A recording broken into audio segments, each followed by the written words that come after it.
ٹکاتے تھے اور اوپر چاند کی شکل کا بنا ہوتا تھا، تو وہاں اپنا ماتھا ٹکا کے تو وہیں وہ عبادت کیا کرتے تھے. اوکے. تو وہاں سے نا ہمارے گھر میں روحانیت آنے کا سلسلہ ہوا. اچھا. اللہ کا ورد وہ انہوں نے شروع کروایا. تو پھر میرے دادا جو ہیں ان کے پاس بھی لوگ آتے تھے.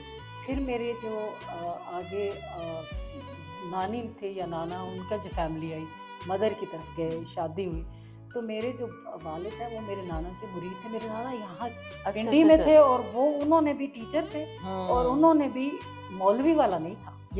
یہ بھی میں آپ سے بات کروں گی ورد کے بارے میں بھی. یس، مولوی والا نہیں تھا. ان کے ٹیکسلا میں، مری میں، اور ادھر کیا نام ان کا کیا تھا؟ محمد عظیم. محمد عظیم. تو ان کا کوئی مزار وغیرہ بنا؟ مزار ابھی لاہور کے راستے میں ٹرانسفر ہوئی تھی تو وہیں ان کا مزار بنا ہوا ہے، لیکن ہم نے گدی نشینی نہیں کی. اچھا. اور ہم نے مزاروں والا نانی میری، نانی وہ عجیب مسٹری ہے بھائی. میری زندگی میں یہ مسٹری بھی شامل ہے.